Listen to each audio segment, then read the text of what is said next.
BNP শাসনামলে আলোচিত একটি শব্দ হলো হাওয়া ভবন এবং আওয়ামী লীগের সময়ে আলোচিত একটি শব্দ হলো আয়নাঘর। এই শব্দ দুটি প্রতীক অর্থে ব্যবহার করা হয়েছে বা ছদ্মনাম হিসেবে ব্যবহার করা হয়েছে। চলুন বিএনপির সময়ে হাওয়া ভবন এবং আওয়ামী লীগের সময়ে আয়নাঘর সম্পর্কে সংক্ষেপে জেনে নিই।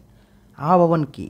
হাওয়া ভবন একটি আলোচিত ও বিতর্কিত ভবন যা বিএনপির নেতৃত্বাধীন সরকারের সময়কালে খুবই পরিচিতি লাভ করেছিল। এটি তৎকালীন বিএনপির সিনিয়র ভাইস চেয়ারম্যান তারেক রহমানের অফিস হিসেবে ব্যবহার করা হতো। এটির অবস্থান ছিল গুলশানে।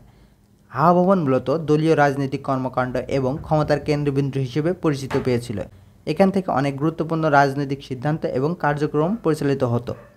ভবনটি কুখ্যাতির আরও কিছু কারণ রয়েছে। বিএনপির সময়ের দুর্নীতি ও ক্ষমতার অপব্যবহারের প্রতীক হিসেবে ব্যবহার করা হতো এই ভবনটি, যার কারণে এই ভবনটি আলোচনার শিকার হয়।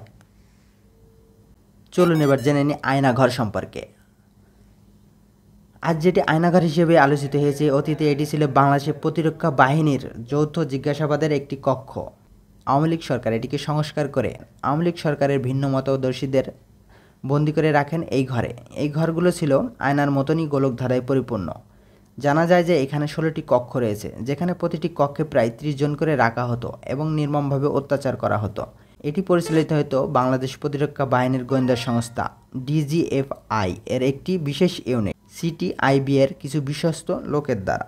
ধারণা করা হয় এটির অবস্থান হলো ঢাকা ক্যান্টনমেন্টের ভিতরে বা ডিজিএফআই এর কার্যালয়ের পিছে। আশা করি ভিডিওর মাধ্যমে আপনারা হাওয়া ভবন ও আয়নাঘর সম্পর্কে স্বচ্ছ ধারণা পেয়েছেন। ভিডিওটি ভালো লাগলে অবশ্যই একটি লাইক দেবেন এবং তথ্য ও উপাত্ত পরিবারের সদস্য হতে চাইলে সাবস্ক্রাইব করতে ভুলবেন না। ধন্যবাদ সবাইকে।